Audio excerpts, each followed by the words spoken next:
ಹುಟ್ಟಿದರೆ ಕನ್ನಡ ನಾಡಲು ಹುಟ್ಟಬೇಕು. ನಮಸ್ಕಾರ, ಎಲ್ರಿಗೂ ಸ್ವಾಗತ. ಮತ್ತೊಂದು ದೆವ್ವದ ಕಥೆಯೊಂದಿಗೆ. ಎಲ್ಲರೂ ಚೆನ್ನಾಗಿದ್ದೀರಾ ಅಂತ ಅಂದ್ಕೊಂಡಿದ್ದೀನಿ. ಕಥೆಯನ್ನು ಪೂರ್ತಿಯಾಗಿ ಕೇಳಿ, ಆಮೇಲೆ ವಿಡಿಯೋಗೆ ಲೈಕು ಕಮೆಂಟು ಶೇರ್ ಮಾಡಿ, ಹಾಗೆ ಚಾನಲ್ಗೆ ಸಬ್ಸ್ಕ್ರೈಬ್ ಕೂಡ ಮಾಡ್ಕೊಳ್ಳಿ. ಈ ಒಂದು ಕಥೆ ಆ್ಯಕ್ಚುಲಿ ಆಗಿರೋದು ಮಡಿಕೇರಿಯಲ್ಲಿ ಆಗಿರುವಂಥದ್ದು. ಸೊ ಮಡಿಕೇರಿಯಲ್ಲಿ ಒಂದು ಸಣ್ಣ ಊರಾದಂತಹ ಮೊನ್ನಗೇರಿ, ಈ ಒಂದು ಊರಲ್ಲಿ ಆಗಿರುವಂತಹ ಒಂದು ಘಟನೆನ ನಮಗೆ ತಿಳಿಸ್ಕೊಟ್ಟಿರೋರ ಹೆಸರು ಬಂದ್ಬಿಟ್ಟು ತರುಣ್ ಅಂತ ಹೇಳಿ. ಸೊ ಇವರು ಮತ್ತು ಇವರ ಗುಂಪು, ಅಂದರೆ ಇವರ ಸ್ನೇಹಿತರ ಗುಂಪು ಇರ್ತಾರಲ್ಲ, ಇವರೆಲ್ಲರೂ ಸ್ವಲ್ಪ ಟ್ರಾವೆಲ್ ಮಾಡೋದ್ರಲ್ಲಿ ತುಂಬಾ ಇಷ್ಟ ಅಂತ ಹೇಳ್ಬೋದು. ಸೊ ಇವರು ಹೀಗೆ ಒಂದು ಇನೋವಾ ಕಾರ್ನ ಮಾಡಿಕೊಂಡು ಸುತ್ತ ಕರ್ನಾಟಕನ ಒಂದು ಕಡೆಯಿಂದ ರೌಂಡ್ ಹಾಕ್ಕೊಂಡು ಬರೋಣ ಅಂತ ಹೇಳಿ ಪ್ಲ್ಯಾನ್ ಮಾಡಿ ಸುಮಾರು 7 ಜನ ಸ್ನೇಹಿತರು. ಆ 7 ಜನ ಸ್ನೇಹಿತರ ಹೆಸರನ್ನ ಇವರಲ್ಲಿ ಹೇಳಿಲ್ಲ, ಬರೀ ಇವ್ರ ಹೆಸರು ಮಾತ್ರ ತರುಣ್ ಅಂತ ಹೇಳಿರುವಂಥದ್ದು.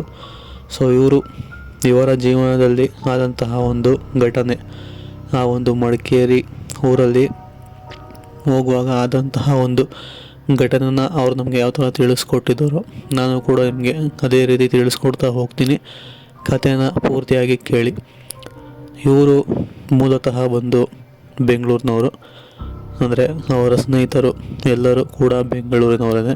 ಬೆಂಗಳೂರಿನಿಂದ ಮೈಸೂರು, ಮಡಿಕೇರಿ, ಹಾಗೆ ಆ ಕಡೆ ಎಲ್ಲ ಒಂದು ರೌಂಡ್ ಹಾಕ್ಕೊಂಡು ಕಾರವಾರ ಮತ್ತು ಗೋವಾಗೆ ರೀಚ್ ಆಗಬೇಕು ಅಂತ ಅಂದ್ಕೊಂಡು ಇವರು 7 ಜನ ಸ್ನೇಹಿತರು.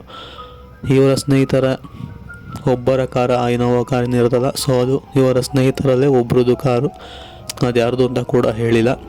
ಅವ್ರ ಕಾರ್ನ ಮಾಡಿಕೊಂಡು ಎಲ್ಲ ತರಹದ ಸಿದ್ಧತೆಗಳನ್ನ ಮಾಡಿಕೊಂಡು ನಂತರ ಮೈಸೂರನ್ನ ಮುಗಿಸ್ಕೊಂಡು ಮಡಿಕೇರಿಗೆ ಬಂದು ಹಾಲ್ಟ್ ಆಗೋಣ ಅಂತ ಹೇಳಿ ಮಡಿಕೇರಿಗೆ ಬಂದು ಆ ಒಂದು ಊರು ಮೊನ್ನಗೇರಿಯಲ್ಲಿ ಬಂದು ಎಲ್ಲರೂ ಸಹ ತಂಗ್ತಾರೆ. ಅಂದರೆ ಕಾರ್ನ ಒಂದು ರೂಮ್ ಮಾಡಿಬಿಟ್ಟು ಆ ರೂಮ್ ಹತ್ರ ಕಾರ್ನ ಪಾರ್ಕಿಂಗ್ಗೆ ಬಿಟ್ಟು ನಂತರ ಬೇಕಾಗಿರುವಷ್ಟು ಲಗೇಜ್ನ ಮಾತ್ರ ತಗೊಂಡು ರೂಮ್ ಒಳಗೆ ಹೋಗ್ತಾರೆ.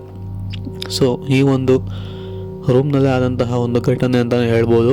ರೂಮ್ ಅನ್ನೋದಕ್ಕಿಂತ ಒಂಥರ ಸ್ಟೇ ಅಥವಾ ರೂಮ್ ಏನು ಬೇಕಾದ್ರೂ ಹೇಳ್ಬೋದು. 2 ರೂಮ್ ಮಧ್ಯದಲ್ಲಿರುವಂಥದ್ದು, ಅಂದರೆ ಆ ಒಂದು ಬಿಲ್ಡಿಂಗಲ್ಲಿ ಒಂದೇ ಮನೆ ಇರುವಂಥದ್ದು. ಆ ಮನೆಯಲ್ಲೇ ಇವರು 7 ಜನ ಕೂಡ ಒಂದು ಹಾಲ್ ಥರ ಇರುತ್ತೆ, ಅಲ್ಲೇ ಇವರೆಲ್ಲ ಹಾಲ್ಟ್ ಆಗಿದ್ದಿದ್ದು. ಸೊ ಇವರು ಹಾಲ್ಟ್ ಆದಾಗ ಸಮಯ ಒಂದು 8 ಗಂಟೆ ಆಗಿತ್ತು.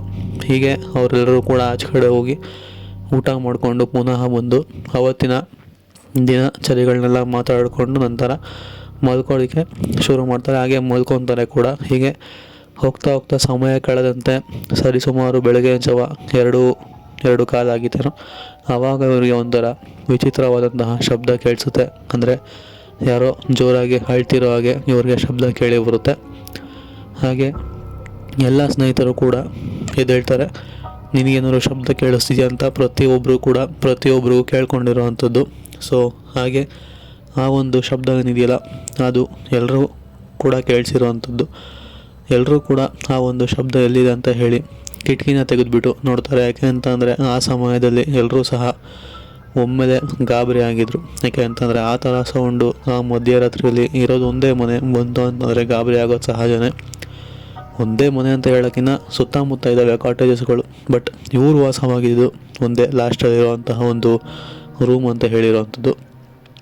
ಹೀಗೆ ಆ ಶಬ್ದ ಬರ್ತಿರೋದ್ರಿಂದ ಇವ್ರಿಗೆಲ್ಲರೂ ಸಹ ಗಾಬರಿ ಆಗಿರೋವಂಥದ್ದು. ಈ ಕಡೆ ಬಾಗಿಲು ತೆಗೆದು ಹೋಗೋಣ ಅಂತಂದರೆ ಎಲ್ಲರೂ ಸಹ ಕೂಡ ಭಯ ಬಿದ್ದಿರೋವಂಥದ್ದು. ಹೀಗೆ ಒಂದು ಸ್ವಲ್ಪ ಹೊತ್ತು ಆ ಒಂದು ಶಬ್ದ ನಿಲ್ಲುತ್ತೆ. ಇವರು ಕೂಡ ಸ್ವಲ್ಪ ಶಬ್ದ ನಿಂತಿದೆಯಲ್ಲ, ಈಗೇನೂ ಇಲ್ವಲ್ಲ ಅಂತ ಹೇಳಿ ಮಲ್ಕೊತಾರೆ. ಬಟ್ ಹೋಗ್ತಾ ಆ ಒಂದು ಶಬ್ದ ಇವರ ರೂಮಿನ ಕಿಟಕಿ ಹತ್ತತ್ರನೇ ಬರೋ ಥರ ಅವರಿಗೆ ಕೇಳಿಸುತ್ತೆ. ಸೊ ಈ ಸೌಂಡ್ ಬರ್ತಾ ಯಾಕೋ ಜೋರಾಗ್ತಿದೆಯಲ್ಲ, ಕಿಟಕಿ ಹತ್ರನೇ ಬರೋ ಥರ ಎಲ್ಲ ಕೇಳಿಸ್ತಿದೆಯಲ್ಲ, ಏನಿರ್ಬೋದು ಅಂತ ಹೇಳಿ ಮತ್ತೆ ಎಲ್ಲರೂ ಕೂಡ ಗಾಬರಿ ಬೀಳ್ತಾರೆ. ಆಮೇಲೆ 7 ಜನ ಕೂಡ ಒಟ್ಟಿಗೆ ಧೈರ್ಯ ಮಾಡಿ ಕಿಟಕಿನ ತೆಗೆದುಬಿಟ್ಟು ನೋಡ್ತಾರೆ. ಬಟ್ ಅವ್ರ ಕಣ್ಣಿಗೆ ಅಲ್ಲೇನೂ ಕೂಡ ಕಾಣಿಸೋದಿಲ್ಲ, ಯಾವ ಶಬ್ದನೂ ಕೂಡ ಬರೋದಿಲ್ಲ. ಅವ್ರ ಕಿಟಕಿ ತೆಗೆದಾಗ ಸುಮ್ಮನಾಗಿರುತ್ತೆ.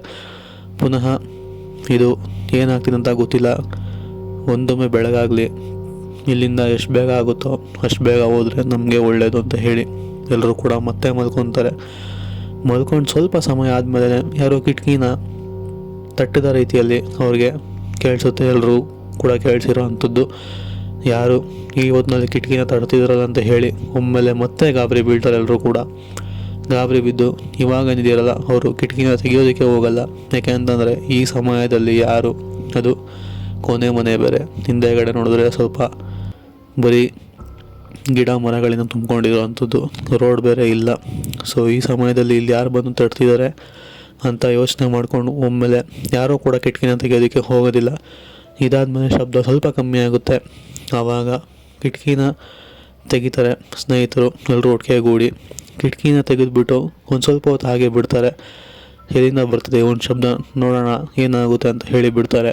ಬಟ್ ಅವ್ರ ಕಿಟಕಿ ತೆಗೆದಿದ್ದ ಆ ತಕ್ಷಣದಿಂದನೇ ಸೌಂಡು ಅಷ್ಟಾಗಿ ಅವ್ರಿಗೆ ಕೇಳಿಸೋದು ಇಲ್ಲ. ಸೊ ಅಲ್ಲಿ ಯಾರೂ ಕೂಡ ಇಲ್ಲ ಅನ್ನೋ ರೀತಿಯಲ್ಲಿ ಇವ್ರಿಗೆ ಭಾಸವಾಗಿ ಕೊನೆಗೆ ಹಾಗೋ ಹೀಗೋ ಬೆಳಗಾಗುತ್ತೆ. ಬೆಳಗ್ಗೆ ಆದಮೇಲೆ ಅವರು ಹೋಗಿ ಆ ಒಂದು ಕಾಟೇಜ್ನ ಕೊಟ್ಟಿರೋವಂಥ ಓನರ್ ಇರ್ತಾರಲ್ಲ, ಆ ಓನರ್ ಹತ್ರ ಆದ ಎಲ್ಲ ಕಡೆನೂ ಕೂಡ ತಿಳಿಸ್ತಾರೆ.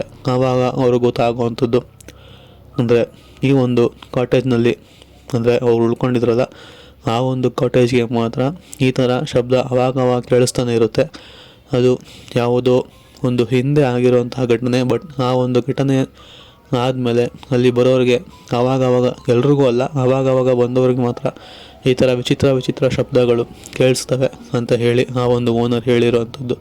ಇದನ್ನು ಕೇಳಿದಂಥ ಅವರು ನಮಗೆ ಸವಾಸನೆ ಬೇಡ ಅಂತ ಹೇಳಿ ಹಾಗೋ ಹೀಗೋ ಅಲ್ಲಿಂದ ಜಾಗನ ಖಾಲಿ ಮಾಡಿಕೊಂಡು ಅವ್ರು ತಂದಿರೋಂಥ ಎಲ್ಲ ಲಗೇಜ್ಗಳನ್ನ ತೊಗೊಂಡು ಅಲ್ಲಿಂದ ತಮ್ಮ ಡೆಸ್ಟಿನೇಷನ್ ಆದಂತಹ ಬೇರೆ ಬೇರೆ ಊರುಗಳು ನೋಡ್ಕೊಂಡು ಹೋಗುವಂಥದ್ದನ್ನ ಮುಂದುವರ್ಸೋದಕ್ಕೆ ಶುರು ಮಾಡ್ತಾರೆ.